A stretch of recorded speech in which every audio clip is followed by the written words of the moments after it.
Today's show is brought to you by Boat Patana of Boat Avenue and Shambhala, Phuket. For more information on their properties, see the link in the description below.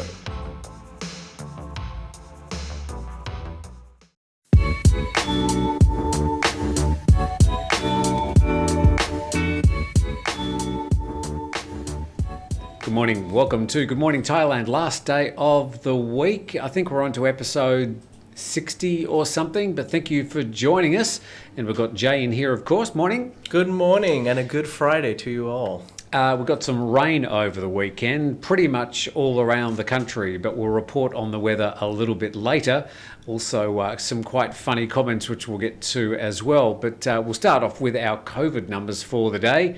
Bad news. Yes, Tim, we have another record high today, both for infections and fatalities. Today in Thailand, we have 21,379 new infections and 191 new COVID fatalities. We're both record highs, which is not the direction I'm sure the Thai government wants to see things going at the moment. Yes, from those new infections, 484 were found in prison inmates. But some better news, 22,172 were diagnosed, fully recovered and discharged from the hospitals. Currently, however, we still have 202,926 people still in care. So it looks like we're still peaking in Thailand regarding these numbers, and we're certainly not near the end of this particular wave, and we're sort of in the middle of it, and it's obviously putting a lot of people at great inconvenience and businesses in huge peril. So hang tough, everybody. We've just got to get through this, and hopefully we can do it together. Also to report on our I Am Strong campaign. Good news that we're nearly to our target. We've reached 36,536 Singapore dollars. We need 41,000 Singapore dollars, which is the equivalent to 1 million Thai baht. Yes. A lot of people say, why are you doing this in Singapore dollars? Some sort of scam. Well, it's not a scam. The reason is that the Thaiger is registered as a Singapore company. Very difficult to find a crowdfunding organisation that will pay money to a Thai bank account. So go get funding. Do provide payment to a Singapore account. So it was easy to be transparent, putting the charity through a crowdfunding organisation, and the money paid directly into our Singapore PayPal. We will be paying the money, some 500,000 baht each, to the two organisations we mentioned in the charity, and we'll be doing that early next week. So it was really just a way of being absolutely transparent with the fundraising, and there's nothing dodgy about it. And there's a link under the video. We're also going to have an interview up tomorrow with Sean Stenning outside one of the workers' camps to explain the current situation and really the crux of why we're doing this particular fundraiser. Anyway, to your talking point for the day, and we're talking plastic bags. Yes, we're talking about plastic and Thailand's obsession with plastic. I think most of the people who've been living in Thailand are very well aware that as a country we're quite obsessed with plastic. Before it was a lot worse. We have gotten better, especially 7-Eleven has promoted less use of plastic, or at least they ask you, which maybe perhaps makes you more guilty before you ask for a plastic. But just about that, I mean, 7-Eleven are coming from a very high point, though. I mean, they used to be the plastic experts. You'd go in there and you'd get a banana in a plastic bag, and then you'd get a pineapple pie in a plastic bag, and then they'd put those in another plastic bag to help you carry and then them, you get your coffee, which they put in a plastic bag. So you're walking out with this array of plastics. So for them to say, oh, they're trying to save on the use of plastics, they were the main offenders. Well, I mean, all convenience stores, Family Mart aren't any better. Exactly. And it's not just that. Even when you're outside and you're buying food from fruit vendors, food vendors, they have a habit of just putting 3 to 4 layers of packaging. I maybe it started off because most people here drive motorbikes, so they have to commute from one place to the other, so they think it's more protective, but they forget the fact that it creates a lot of waste. So today's topic is actually about plastic waste and how Thailand still imports plastic waste from other countries, even though we have a lot of it ourselves. Yeah. So I was going to sort of say that, sort of heading this off, is that one of the downsides of the pandemic Yes. has been the rise of the delivery companies. Yes. And of course, they deliver everything in plastic. So when I get my food delivered, and I do really take advantage of these food deliveries, because you get a great meal delivered directly to your home, hot, and it's just plastic.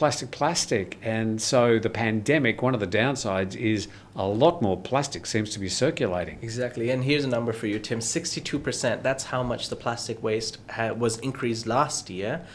And, like you said, because of food deliveries, everyone doesn't really have a choice. And we get it. Like, especially during the lockdowns where no one could go out, the last thing they want to complain about is, I'm having too much plastic, because there's a lot more other things to worry about. But the article that I'm actually referring to today is actually about how 100 environmental groups have basically made a plea to the government that please prohibit the import of plastic waste, because Thailand makes about 71,000 tons of plastic waste has been imported. And there were laws that were going to be put down on September 2020, but those laws have actually kind of been postponed for an extra 5 years. And a lot of the companies now actually even find loopholes in the regulations currently to get the plastic waste through duty-free zones. And the plastic just keeps on increasing, and we need to do a better job for Thailand and our environment by using the waste that we already have rather than importing this plastic waste. So the reason they're importing it is a lot of the West has used Southeast Asia as a dumping ground for its excess trash for years. Exactly. And they pay the governments a lot of money, who then, of course, turn it into a profit centre. Yeah. So you get this accumulation in Southeast Asia of trash and garbage, the idea being that they're set up to process that garbage and get rid of it, but it really just fills up the garbage collection situation, makes it worse. Exactly. It's at what cost? Thailand's environment, we already have pollution issues in certain parts of the country, and the plastic just adds on to it. Yeah. So definitely the government needs to, listen to these environmental groups, and hopefully they do. The problem, I suppose, when you walk into the 7-Eleven, we shouldn't be blaming 7-Eleven. This is really any convenience store. The situation is the same. But when you walk out with your coffee or what, you inevitably want to carry it in something. So you take your own canvas bag with you or something. Yes. But then we sort of get lazy, don't we? The convenience of the plastic bags just makes it so difficult. Yeah. The point is not to blame anyone, and especially during these tough times, it's hard to criticize people for using less plastics. There's a lot more things to worry about, a lot more things to be scared about, and but let's not forget that we do have this problem here. All right, good one. That's great, Jay.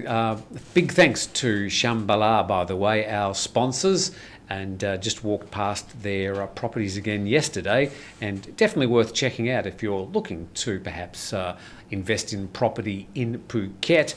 And at some stage, the island's all going to be sort of reopened and the planes are going to be flying in. So that is something that you can check out. The website details under this program. We've got the local headlines, and then I'll come back and fill you in with all the main daily news stories on Good Morning Thailand. A beach party in Songkhla sees 61 people arrested for violating COVID-19 rules. A total of 5.7% of foreign residents in Thailand have at least received the first dose of COVID-19 vaccine.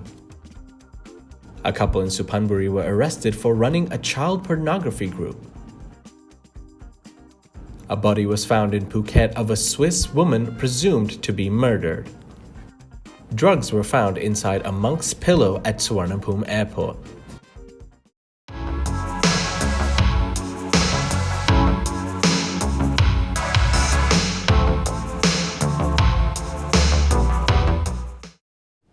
And welcome back to Good Morning Thailand. It's now time for the top stories with Tim Newton.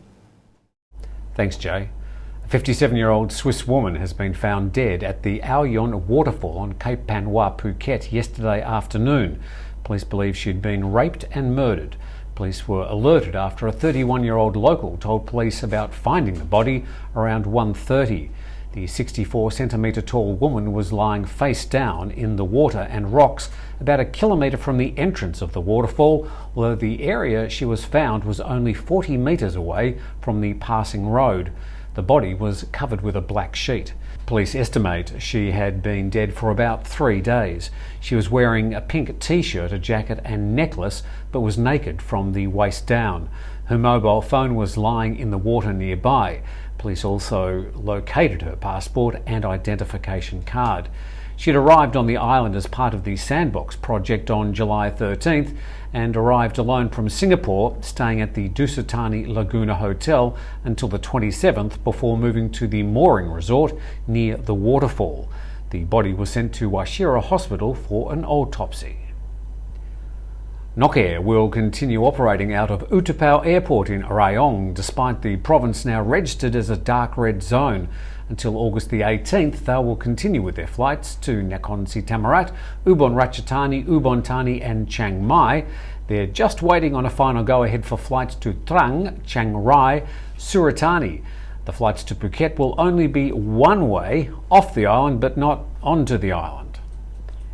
Pro-monarchy groups are requesting military protection against another protest planned for tomorrow, going so far as to claim protest organisers are weaponising COVID-19. The Centre of the People for the Protection of the Monarchy submitted a petition yesterday requesting military intervention to protect the monarchy against protesters.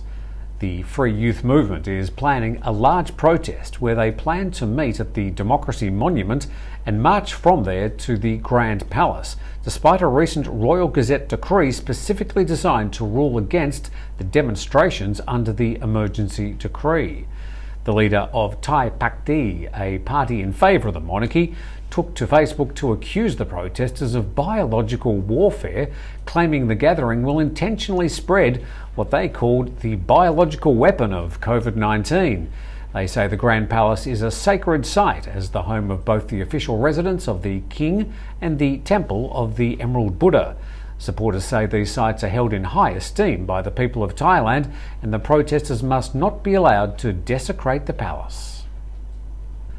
The Ministry of Public Health announced yesterday that Thailand's provincial hospitals are now caring for 94,664 COVID patients who have been transferred out of Bangkok over the past month. The ministry spokesperson also said that many patients in the capital are also moving back to their home provinces for treatment due to the latest restrictions announced in the capital. 73.5% of all hospital beds are now occupied in the provinces, excluding Bangkok, with another 41,000 odd beds available as of yesterday. A Suphanburi couple has been arrested after police raided their home and charged them with running an online child porn ring. The 52-year-old man and his 45-year-old wife in the province, just north of Bangkok, reportedly confessed to the crime and were taken into custody. Officers working with the Anti-Trafficking in Persons Division tracked down the admins of the group and arrested them in their home yesterday. The Thailand Meteorological Department says that the southwest monsoon is prevailing over the Andaman Sea, the Gulf of Thailand and the majority of the country. Isolated heavy rain is forecast for the northeast and west coast of the south. Thunder showers continue over the western portion of Thailand, with isolated heavy rains in the north, the east and the southwest coast. Basically, expect some rain over the weekend just about anywhere in the country. Well, that's all we have for our main news stories in Thailand. Coming up after the regional headlines, Jay and me will be checking out your comments on Good Morning Thailand. An intense period of negotiations and political machinations ahead of the confidence vote next month for Malaysia Prime Minister Muhyiddin as opposition steps up the pressure. The scorching heat at the Tokyo Olympics has been a challenge for the athletes. Portends worse to come for outdoor sports amid the climate crisis. Indonesia's foreign minister and her US counterpart announced the start of a strategic dialogue between Indonesia and the United States. Myanmar's UN envoy, who defies the regime's attempt to sack him, accuses the military junta of township massacre. 300 healthcare workers and 8 tons of medical supplies have made their trip from Hanoi to Ho Chi Minh City as Vietnam's COVID surge continues. And so we were checking out all the regional stories just before the break, and now time for your comments. We've got the weather coming up a bit later. Spoiler alert, it's going to be raining for the next few days. Do you want to start off to kick off with the comments? I've got a few funny ones here. The first comment actually I have here is from Dun Roamin, and he's talking about the sunscreen that we were talking about yesterday, that certain sunscreen will be banned because they cause damage to the corals. And he says, you can't police people wearing sunscreen. You slap it on before leaving the hotel, then proceed to your snorkeling trips to the reefs. Are they going to have sniffer dogs at the departure point? The only way to enforce this is to ban the sale of offending sunscreens and make tourists aware that these sunscreens are banned in Thailand before departure, which was actually, part of the topic that we were talking about. How do you police this? Well, unless you actually catch people rubbing it on and you can check the ingredients, you don't really. Exactly. You can't say what sunscreen did you use? Exactly, and a lot of the sunscreen coming here it's a lot more expensive than if you were buying it from your own country. So it just seems a point where it would cause inconvenience to a lot of people and just seem to annoy a lot of them. But, it is for a good cause. Like, it's to save the corals and to save marine life in Thailand. So we're going to have to deal with it. Tornado said, I was looking forward to Wednesday's program, because this is from Thaiger Talk, by the way, because that's where Abel co-hosts the show Good Morning Thailand with Tim, but she wasn't on today. So I dropped a comment, missed Abel on the show this morning, hope she's on next week. They deleted it twice. Can anyone explain this, why the comment is offensive? Thank you.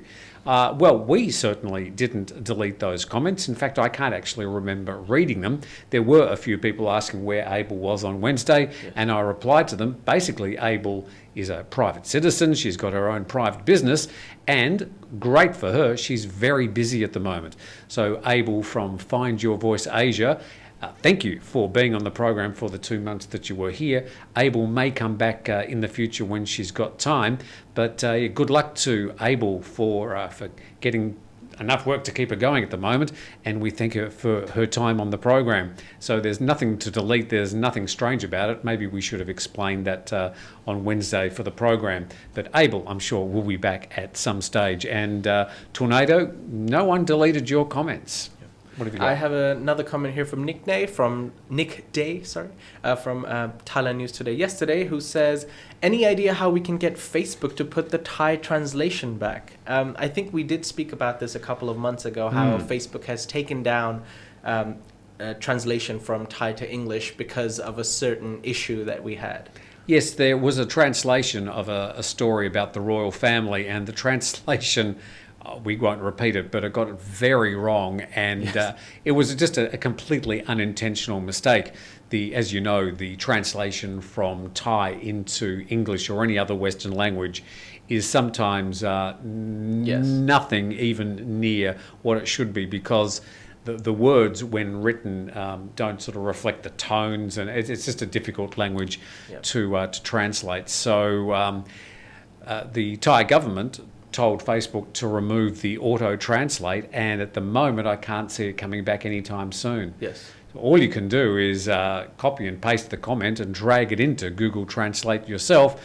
That's not convenient, but I don't see that situation being reversed anytime soon. Yeah.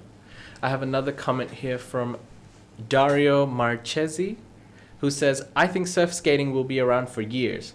2 years. He's talking about the topic that we were talking about yesterday, about surf skating being very big in Thailand. However, I think, Dario, I think you're being quite optimistic with 2 years. I think it's probably going to be gone within the next 6 months. Thai people are very adventurous, and they'll find something new to trend on. What was the trend before surf skating?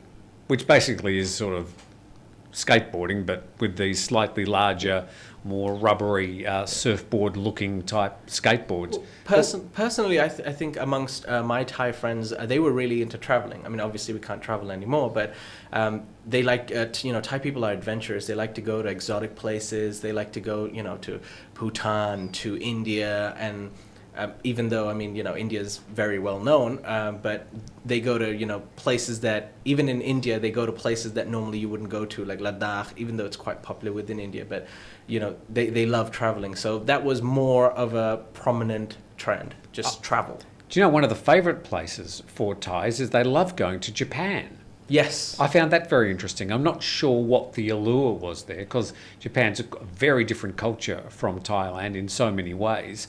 The Thais are generally quite sort of free and easy and happy, and the Japanese culturally are sort of a little bit more regimented. So and the food is very different. I'm not sure if Thai people... They also just have a good relationship, so you don't need within the country, so you don't need a visa to go to Japan. Other countries, I mean, the visa is quite expensive. You have to go through the whole process, but you could just get on a flight, go to Japan, and Japan has a lot to offer with culture, food. I mean, it's an amazing, beautiful country. That 4 or 5 hour flight? Yeah. But again, the people traveling from Thailand are not necessarily going to Tokyo. They're going to places that I've never heard of.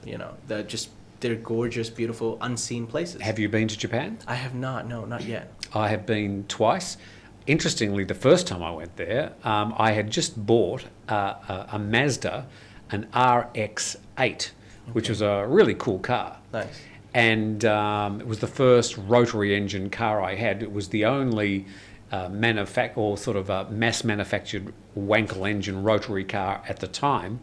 And as part of when you bought the car, they flew you to Hiroshima, where they manufactured the Mazdas, and showed you around the plant. It was part of the deal when you bought the car. Oh, wow. So I extended the stay there, but it was fascinating going to Hiroshima to go to the Mazda plant, of course, also to visit the site of the nuclear bomb that was dropped there in 1945 and all the memorials, and to see how that had affected the city. So, that was one of my visits to Japan, paid for by Mazda. Thank you very much. By the way, there are plenty of other Japanese car brands you can buy. All right, I've got another one here from Mr. Stretch. Now, there's a part of Thaiger Talk which is like other topics. So things not covered by the Thaiger, which you can comment on. People can go in there and just type in any topic, and then people can join the conversation. Yep. So if you want to talk about places to travel in India, you could go in there and type that in. Or Jay's shirts, you could go in there and start a topic, and people can make their own topics. Not that would be very interesting. So this one, Mr. Stretch started a topic called Farting May Spread COVID. And he said, amazingly, or maybe not, it appears that some people are seriously discussing the possibility of COVID being spread through bare butt farts. It's suggested to wear clothes below the waist, like underwear, to act as a filter when you toot one off. So thank you, Mr. Stretch, for that particular contribution to Thaiger Talk. I didn't actually see whether you've had many respondents. I'm sort of thinking it might be a bit lean. Yeah.